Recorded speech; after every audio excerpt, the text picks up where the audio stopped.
Milletimiz qarsak kengir bir tarqalgan afetler var.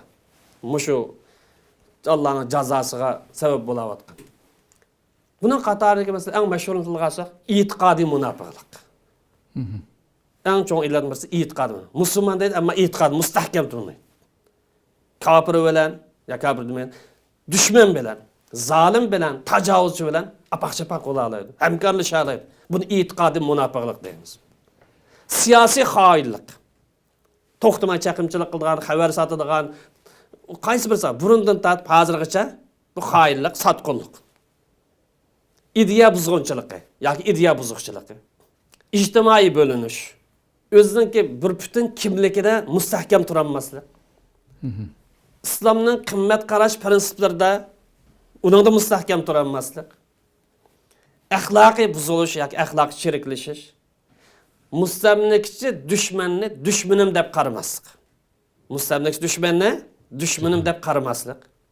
Jihad ruhini inkar qilish yoki jihad ruhidan yiroqlashish.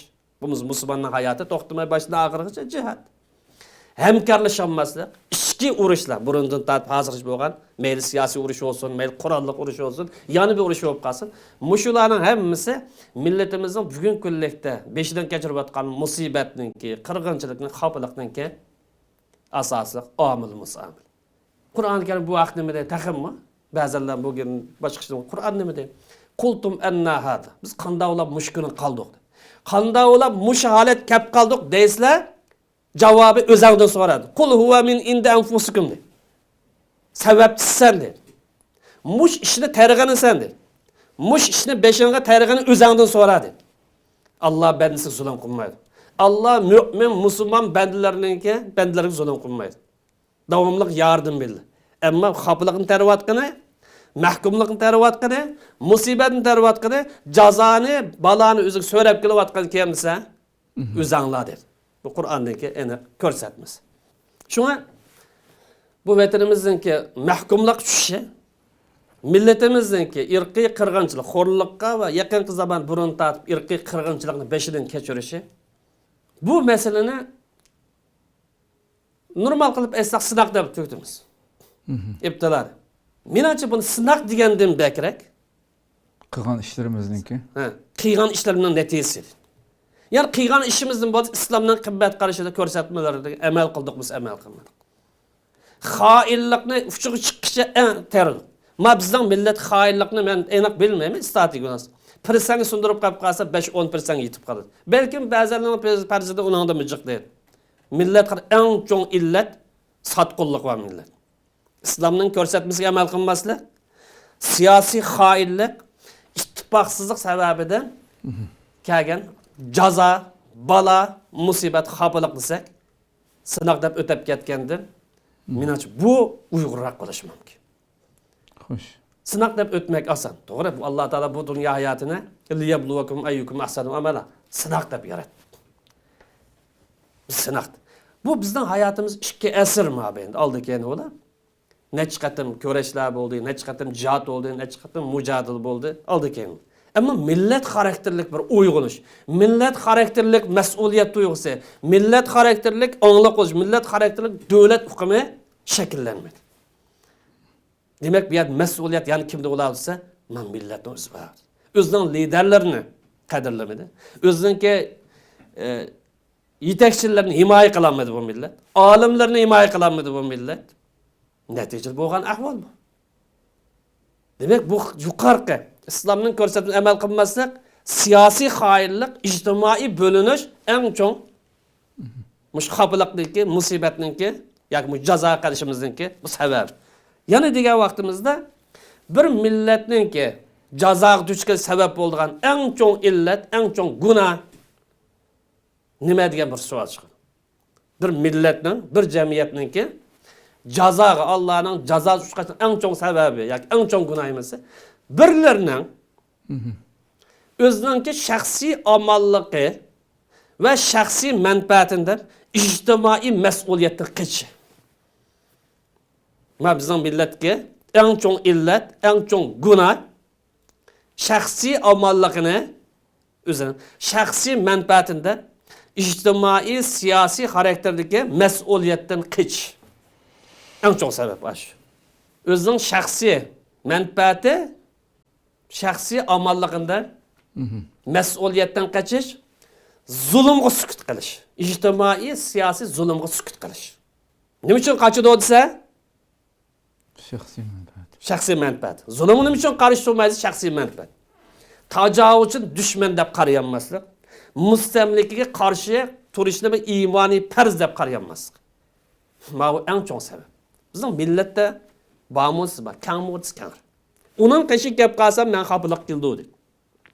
Bu sen xafalık qildigan odam shayton odammi yoki yaxshi bir odammi? Birinchi savol. Qur'on Karimda shaytondan qochinglar dedi.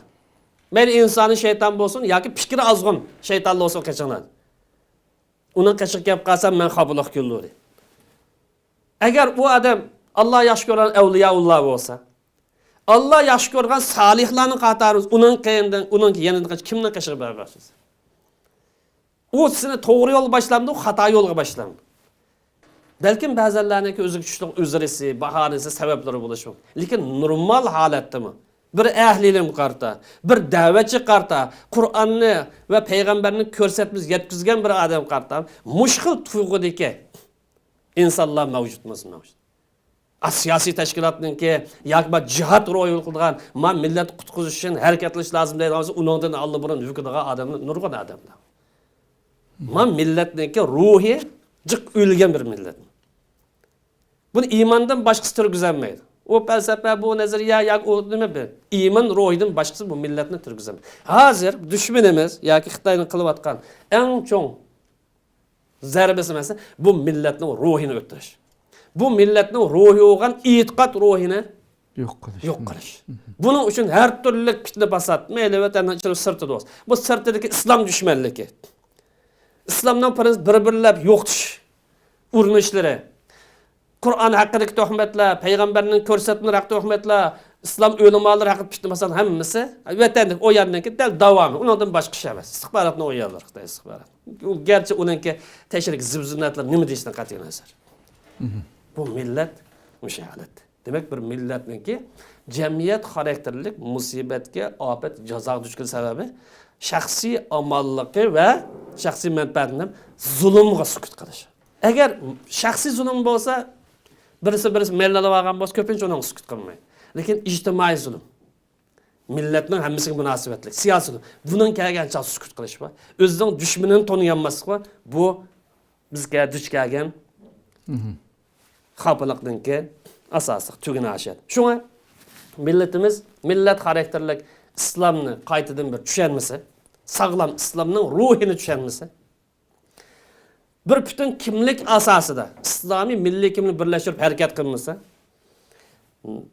dushman setilgan xoinlik illatlarini qaysi tarafdan bo'lsa bundan qutulmasa, bo'linishga sabab bo'lgan harakat, qilmish, ideya, fikrdan, garchi bozor topgan bo'lsa, boshqa undan voz kechmasa, ilim ma'rifatga atlanib har turli saviyasini, iqtidorini, imkoniyatini oshirmay qolib qolsa, sabab natijaga uyg'un holatda harakat qilmasa, endi zolimning zulmiga qarshi turishni bu iymonning taqozosi, aqidaning taqozosi degan bu ruh kelmay qolib qolsa, bu millat hozirgi bu xafalikdan, bu musibatdan oldirib chiqolmaydi.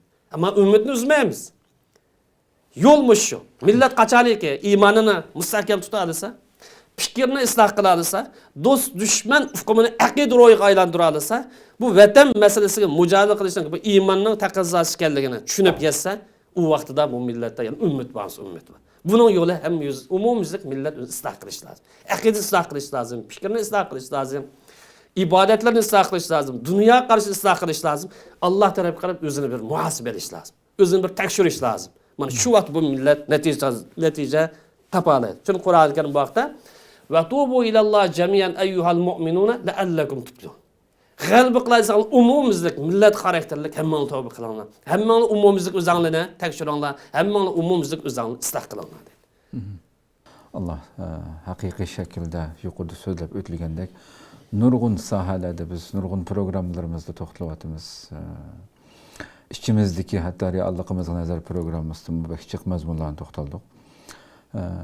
Umumi cihetten beşimizde tatib atqan, hatta bugünkü halatimizde sözlep oturuşun hacet yok, her birimizin yürüki puchlangan şekilde özümüzün tuqqanlarga, urug' tuqqanlarga telefon qilib xalaganda qandaq ahvolin deyishdimi mahrum qilingan bir millat bo'lib yashayapmiz. Dunyoning eng taraqqiy qilgan davlatida yashayotgan bo'lsakmi, shunchalik bir huquq bu millatning ko'pinchisining qo'lida yo'q yani.